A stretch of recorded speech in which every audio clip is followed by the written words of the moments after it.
solenidade de hoje, ela remonta ao tempo da igreja primitiva, em que os cristãos não podiam celebrar a paixão publicamente. Então, como só podiam se encontrar uma vez na semana, aos domingos, se lia a paixão do Senhor no domingo, e no domingo seguinte se lia a ressurreição. Não havia o tríduo pascal, a quinta e a sexta, como nós fazemos hoje.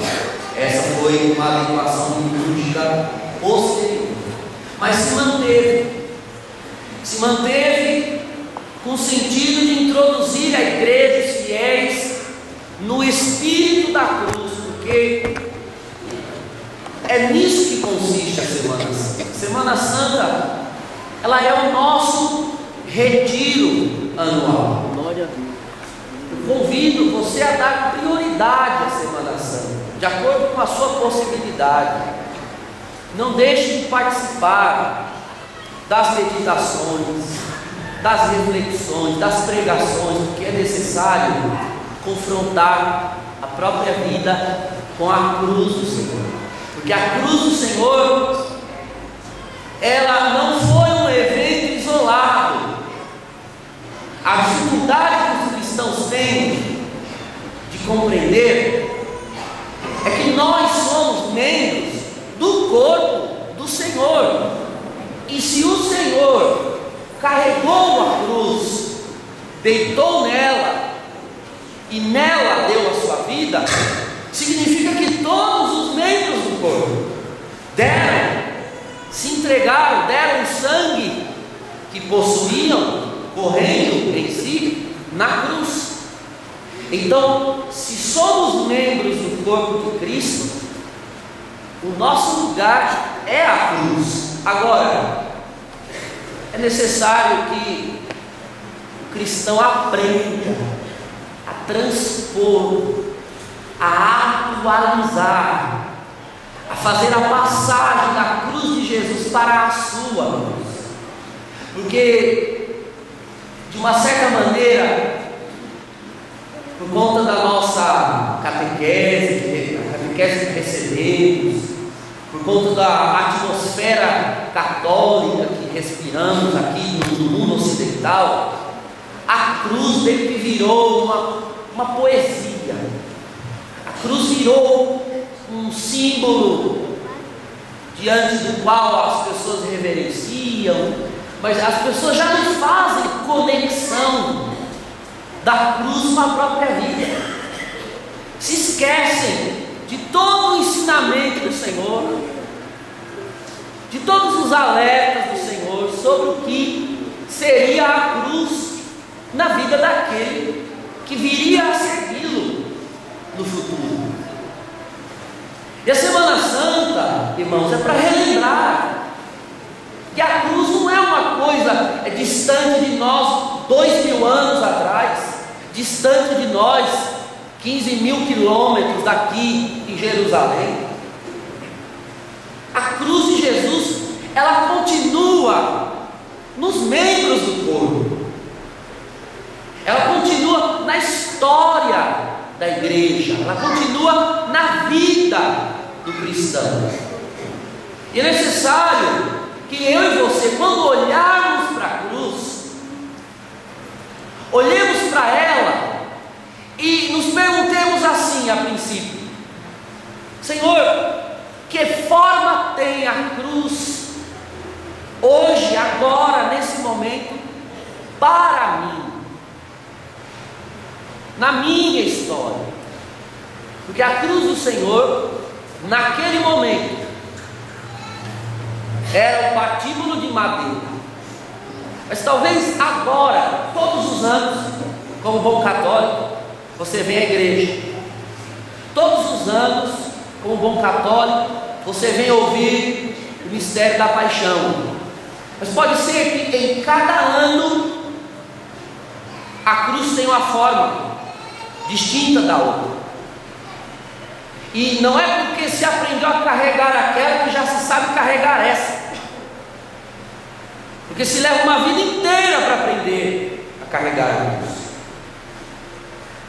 Nós vamos seguindo Jesus ao longo do ano litúrgico, e aí a gente celebra o Advento, o Natal. Aí o menino nasce no Natal, fofinho, gordinho, babando, chorando, gorfando, no colo de Maria. Ai, que coisa linda! E a gente quer pegar o menino, e a gente quer estar junto com o menino.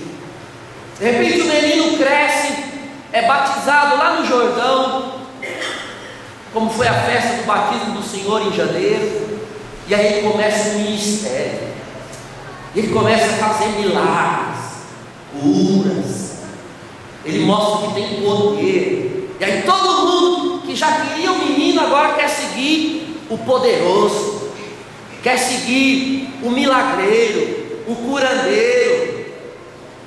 E aí nós começamos a vir à igreja, ouvir essas palavras e nos entusiasmar, e dizer assim: nossa, Jesus, como o Senhor é maravilhoso, que palavra maravilhosa, que povo maravilhoso, como é bom estar aqui nessa igreja, como é bom participar das novenas, das campanhas de oração, dos movimentos, dos grupos, ouvir testemunhos, vir lá de vez em quando naquela missa por cura e ver o povo tacando muleta para cima, demônio sendo expulso. É isso mesmo, olha, com esse Jesus eu vou até o fim. E se você reparar, os apóstolos na euforia disseram isso junto com Pedro: Senhor, não, nós vamos com o Senhor até o fim.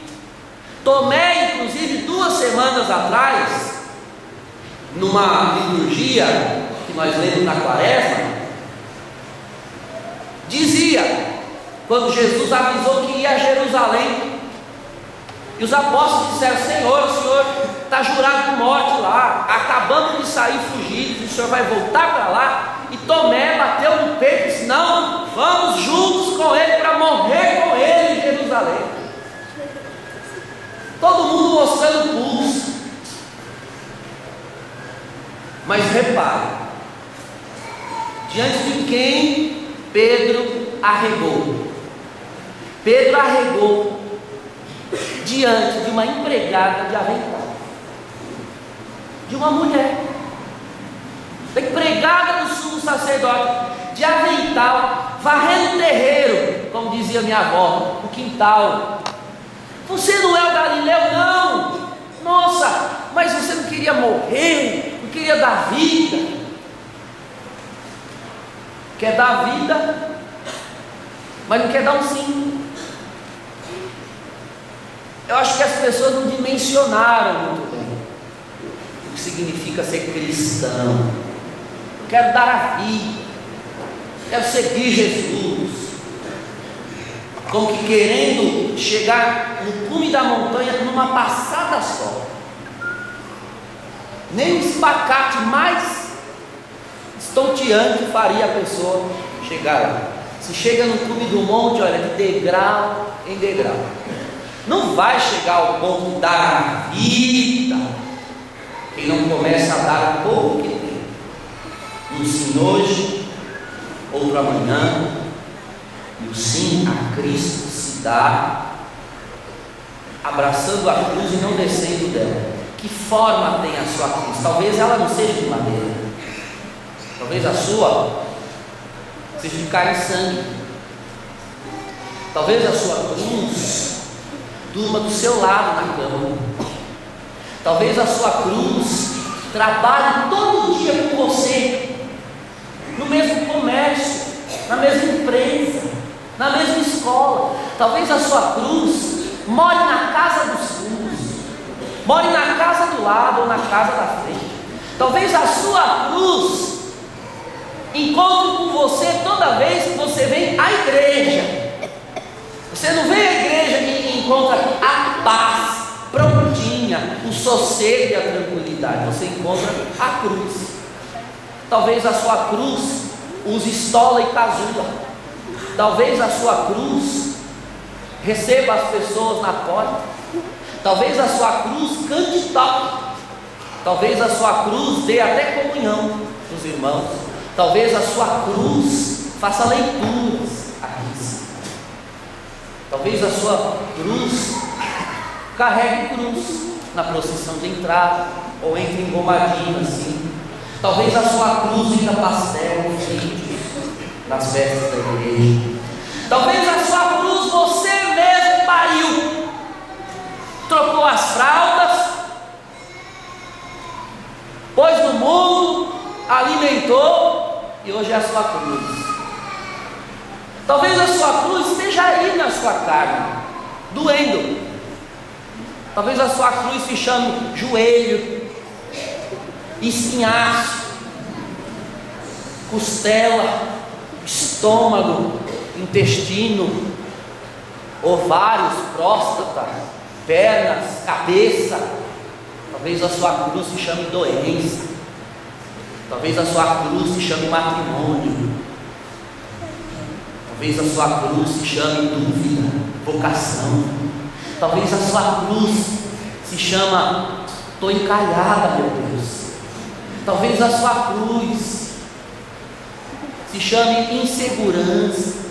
Talvez a sua cruz se chame dívida. Talvez a sua cruz se chame SPC, Serasa. Não sei qual é a sua cruz. Talvez a sua cruz seja muitas dívidas. Aprenda a identificar a cruz. A cruz é aquela situação em que você está assim, de mãos atadas. Já encontrou uma situação que você olha e diz: eu estou de mãos atadas, eu não tenho o que fazer, eu estou de pés atados, eu não tenho para onde ir, e eu não tenho como fugir disso daqui. Olha, não é isso que se vê quando se olha para a cruz? Uma pessoa de mãos atadas? Não é isso que se vê na cruz? Um homem e uma pessoa de pés atados? Você está de pés atados, de mãos atadas? Essa é a sua cruz. Agora,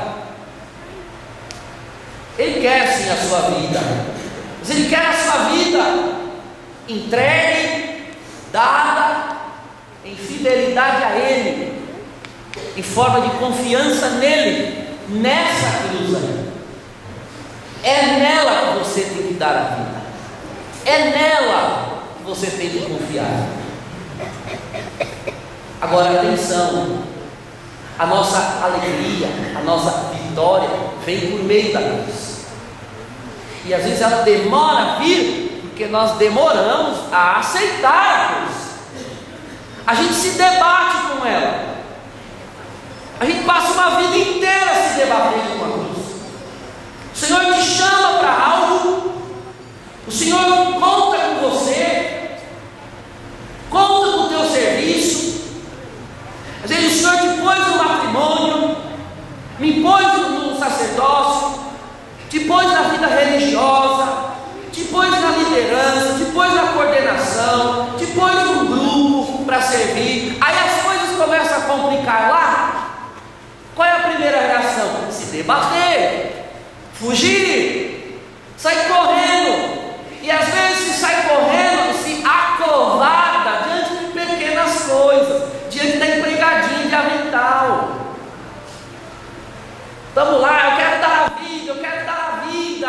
Aí está dando a vida. Cristo pede para que se dê a vida aos poucos, porque Ele sabe que nós somos incapazes de dar de uma vez. De modo que Ele vai pedindo aos poucos. Você quer dar a vida? Você sabe ler? Lê aqui em cima um exemplo. Aí ele leu a palavra errada e alguém fala mal dele. Eu não vou ler mais. Olha aí, covarde, carregando. O Senhor te chamou para o matrimônio. Aí na primeira briga, no primeiro desentendimento, você descobre que o príncipe encantado, a princesa encantada é um tojo também, tem um monte de entraves também. Aí já começa a se debater com a cruz. Onde foi que eu fui amarrar meu jumento? Jesus mandou desamarrar um no Evangelho, eu fui amarrar o meu. Já quer desistir. Não, mas eu fui traído. Ele traiu o nosso matrimônio. Ele traiu arrumando outra, e você vai trair fugindo dele? Não, ela me traiu também. Muito bem. Os dois vão trair fugindo, correndo. Onde está a tua fé? Não, eu estou servindo ali na comunidade. Eu entrei ali para o seminário, eu entrei para a casa religiosa, e é muito difícil isso daqui. Eu tenho paciência, muita preguiça de levantar cedo, estudar. Eu acho que eu não vou dar conta. Eu não dou mais conta disso aqui. A gente se debate na dificuldade.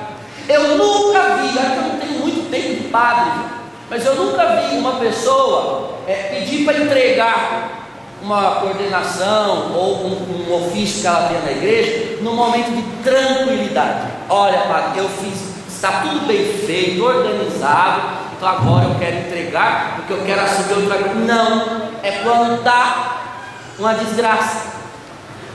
Quando dá uma desgraça, quando dá um problema, e você vê claramente que ela não está entregando algo que foi bem feito, ela está fugindo do incômodo, se debatendo. Não, eu não quero mais, eu não aguento mais isso aqui. É muita falação, é muita coisa. Olha, fique em paz, eu não estou mandando recado para ninguém, porque eu também penso isso toda vez que falam mal de mim, ou seja, quase todo dia. Eu penso isso.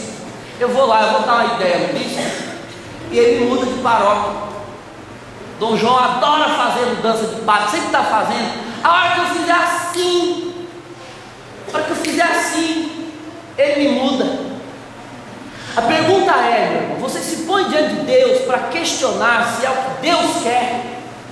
Você aprendeu de Jesus a falar: Senhor, se é possível, se dá, eu agradeço se o Senhor afastar esse cálice, mas se não der, se é necessário que eu beba, então me ajuda a beber até o fim. E tem muita gente aqui querendo jogar o cálice fora, derramar, mas a Semana Santa está aqui pela palavra para dizer: beba até o fim, porque a chave, aquela chave que vai abrir o céu para você, está no fundo do cálice, e se você não beber, você não encontrará. Jogue este fora, tudo bem, mas eu quero a tua salvação. Se você jogar este fora, eu mando outro lá na frente, para ver se você se decide por beber. Mas enquanto você não se decidir por beber, eu não vou desistir de você. Irmãos, a cruz é vitória. Quando nós celebramos o Tríduo Pascal, paixão, morte e ressurreição do Senhor, é preciso que nós cristãos entendamos que o mundo não entende. O mundo olha para a cruz e acha que a cruz é uma derrota. Eu já disse isso uma vez numa homilia, que naquela época em que foi lançado o filme Paixão de Cristo no cinema, e as pessoas iam, e eu fui assistir um monte de vezes aquele filme, indo no cinema, e eu me lembro que uma das vezes, saindo da sala do cinema, eu vi uma pessoa atrás dizendo: nossa, fazia tempo que eu não vi um filme assim de horror tão forte como esse. Quer dizer, para a pessoa do mundo aquilo é um horror, aquilo ali é uma tortura, aquilo ali é uma coisa que, se a pessoa pudesse, puxa vida, ele tinha que se livrar daquilo, porque não é natural. Veja, não é natural a pessoa se submeter à cruz, não é mesmo natural.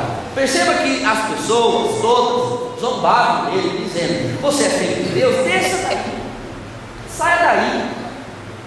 A nossa carne é assim, qualquer coisa que seja aversiva, a nossa tendência, o nosso desejo é fugir daquilo, é sair daquilo.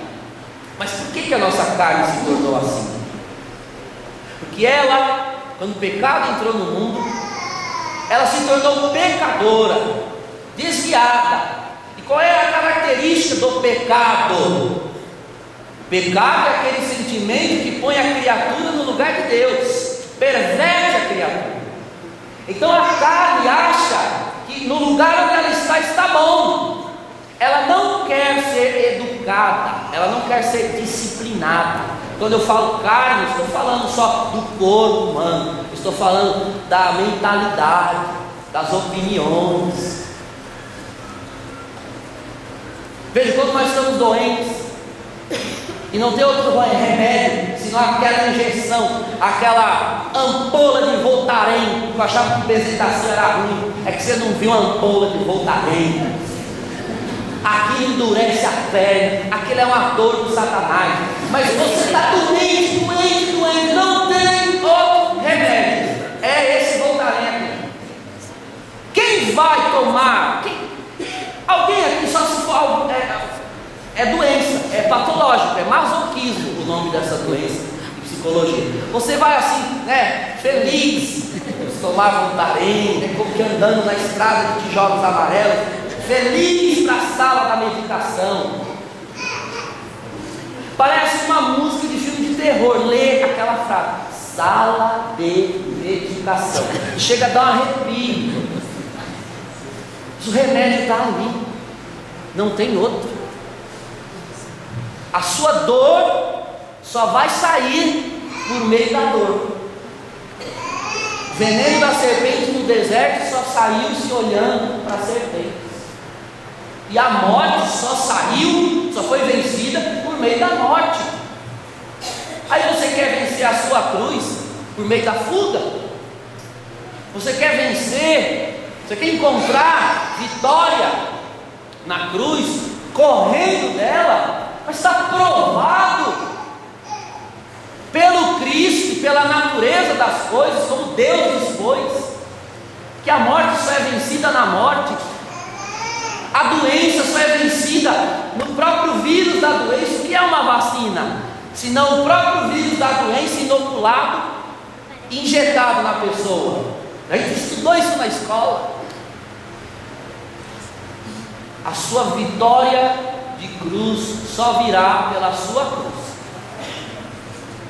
Pare de se debater, pare de reclamar, pare de murmurar, pare de buscar a igreja como um paliativo para que Deus te livre daquilo que talvez seja o único meio de te salvar.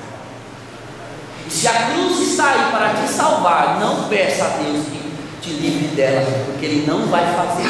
Ele quer a tua salvação, Ele quer o teu bem. Agora atenção, irmão, a cruz não é um horror, ela já é a vitória.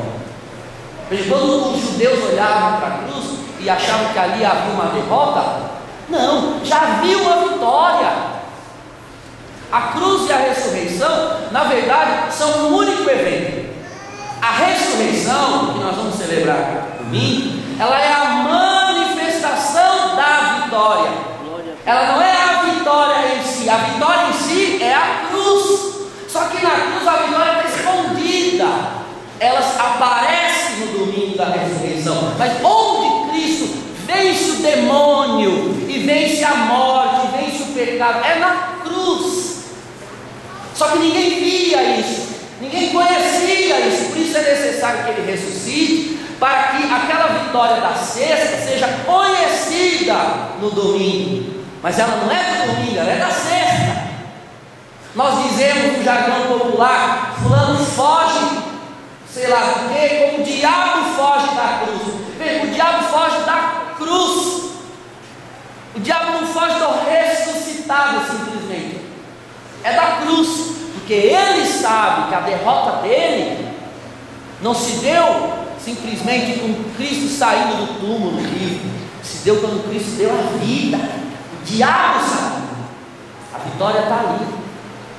De modo que eu sei que algumas pessoas dizem assim: ai, eu estou carregando essa cruz, mas eu sei que Deus me ama e vai me ajudar. Não, essa expressão está errada, porque com isso você está dizendo que Deus te ama apesar da sua cruz. É o contrário.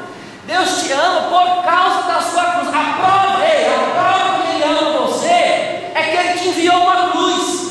Sabe por quê? Para que você se configure na terra a vida dele, para que você se assemelhe hoje à vida dele ontem.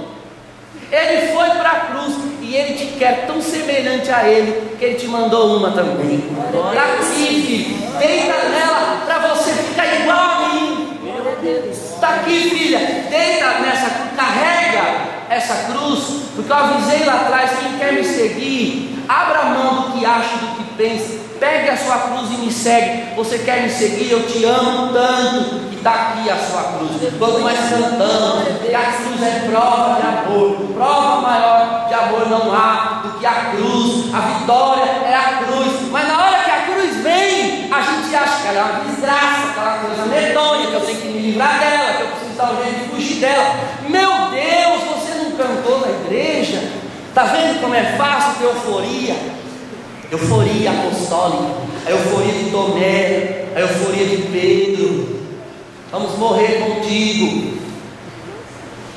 Mas aí, na vida mesmo, prática, fora da liturgia, ali a gente nega, a gente arreda na frente da empregadinha da venda.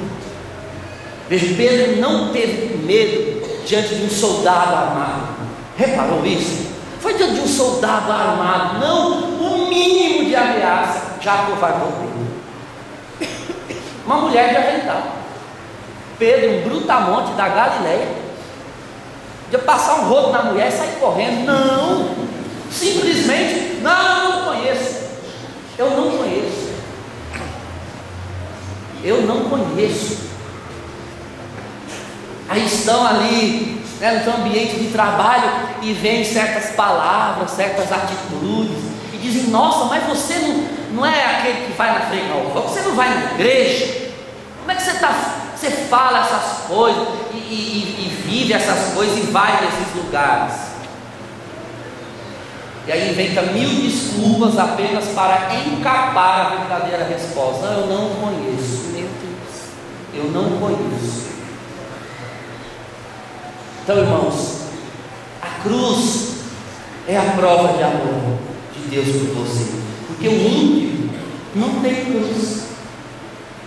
Pode reparar, o ímpio prospera, o ímpio se dá bem.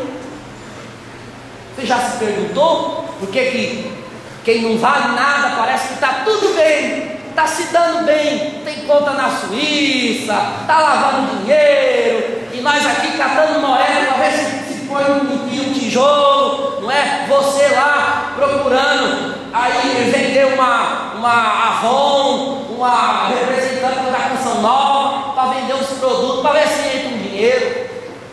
O ímpio prospera, se dá bem. A gente que serve a Deus tem o quê? Cruz. Por quê? Porque a nós Ele quer salvar. E aquele lá, talvez Deus já tenha mandado muitas, e Ele rejeitou com tanta veemência, com tanta força, que Ele já criou um estilo de vida imune às cruzes.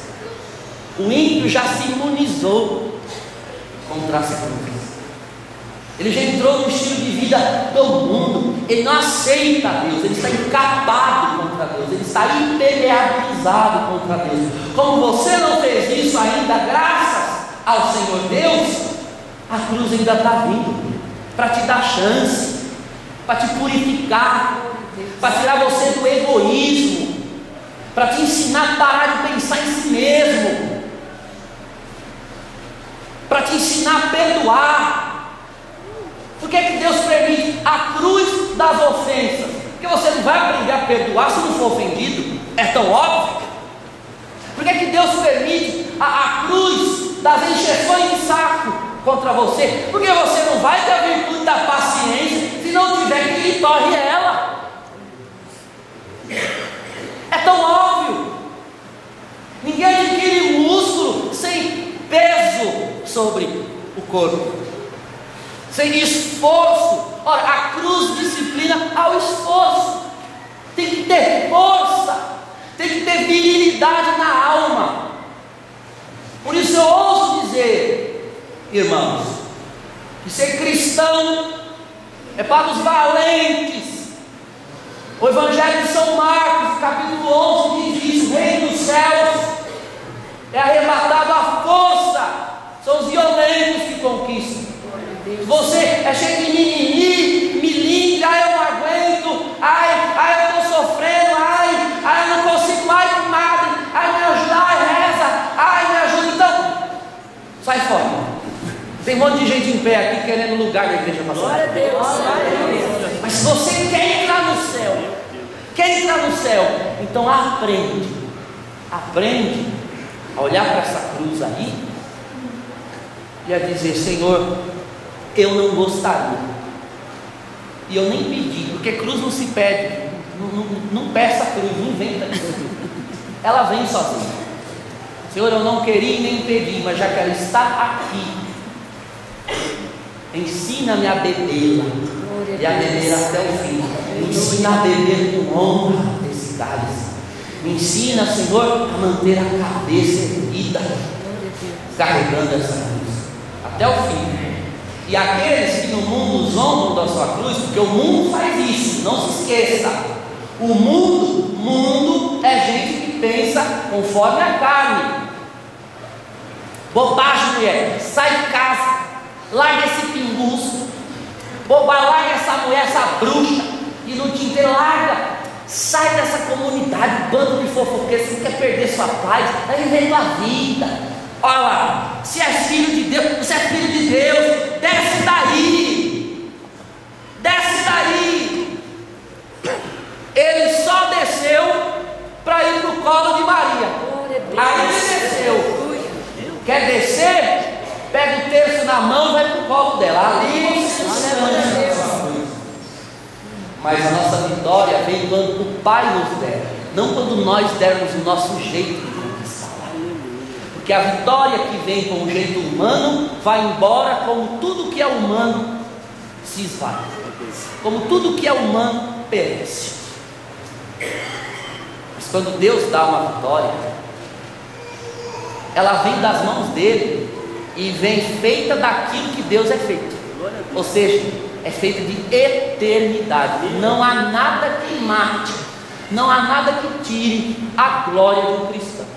E aqueles que ficavam zombando, e aqueles que ficavam propondo assertivas humanas, serão confundidos, porque eles serão obrigados a assistir a tua cruz se revelando, porque ela já era vitória, você sabia disso, mas lá na frente ela vai se revelar como aquele corpo crucificado foi glorificado e saiu vivo do túmulo. Assim também a nossa cruz vai chegar uma hora que ela vai revelar a vitória que ela já tem escondida.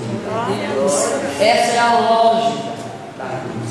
Não largue a tua vocação, não largue o chamado que o Senhor te fez. Aliás, se Ele mandar outra cruz, vá agarrando. Ele sabe quanto peso tuas costas suportam. Ele sabe quanto peso as minhas costas suportam. 1 Coríntios capítulo 10, versículo 13. Deus é fiel. Ele não permitirá que sejais tentados além das vossas forças. E aí você diz: mas eu já passei do limite das minhas forças. Olha, se a cruz está aí e não foi embora ainda, é porque você tem mais força do que o que acha ter. Porque Deus é quem sabe quanta força nós temos. Ele sabe quanto tempo permite a cruz nas costas de alguém. Ele sabe qual é o verdadeiro limite do suportar dos seus filhos. Se ela está aí ainda, é porque você aguenta. Aguenta. O Espírito Santo mora na tua alma. A Virgem Maria vai em socorro de você. Então, irmão, nós teremos muito ainda a meditar sobre esse mistério maravilhoso da cruz. Mas nós vamos hoje encerrar essa pregação com aquela oração do Padre Antônio Vieira, que foi um grande pregador da coroa portuguesa. Ele dizia: Senhor, Assim como a tua mãe foi em teu socorro enquanto sucumbia sob o peso da cruz, deixa ela vir ao meu encontro também, para que eu também não desista e vá até o fim. Não vai faltar socorro para você carregar sua cruz. Não vai faltar. Haverá irmãos, haverá palavra, haverá consolação, só que a cruz é tua. Jesus teve a ajuda do Sirineu, Jesus encontrou sua mãe para se consolar no olhar dela, Jesus teve o consolo da Verônica enxugando o seu rosto, mas no Calvário, na hora de deitar na cruz, quem deita é Ele. A cruz é dele, a sua é sua, a minha é minha. Não adianta transferir, não adianta fugir, e não adianta querer a cruz do outro, porque parece mais leve. Eu li um artigo um tempo atrás de padres religiosos que abandonaram o ministério, julgando que talvez na vida matrimonial a vida fosse mais leve. Se lascaram todinho, se lascaram todinho. Não entre numa vocação achando que lá a cruz é mais leve. Não inveja a vocação do outro, a cruz do outro. Só entra numa vocação aquele a quem Deus chama para ela. E se Deus te chamou para ela, é porque essa é a tua. Você olha para si e diz: eu não fui feito para isso aqui não, eu não aguento mais isso aqui. Aguenta sim, Deus te chamou lá. Fiel é aquele que te chamou para te fazer cumprir a boa obra, para te fazer chegar até o fim. Vá até o final. Quando a cruz se revelar, uma ressurreição, você verá que valeu a pena ser fiel até o fim. Talvez hoje, se você prestar um pouco mais de atenção e olhar para trás, você verá que cruzes sobre as quais você chorou semanas santas atrás, hoje você já não chora. Hoje talvez você chore outras. Seja grato. Você sabe o que é ter a fidelidade de Deus te ajudando. Você sabe o que é ser consolado. E você sabe o que é assistir uma cruz se revelar em vitória. Não finja que não sabe para ficar se debatendo na cruz de hoje. Se ele te valeu na de ontem, te valerá na de hoje também. E no ano que vem você vai dar aleluia na ressurreição também, com essa cruz que hoje se carrega. E assim se vai, de cruz em cruz, de glória em glória, chegaremos ao céu. Em nome do Pai, do Filho e do Espírito Santo.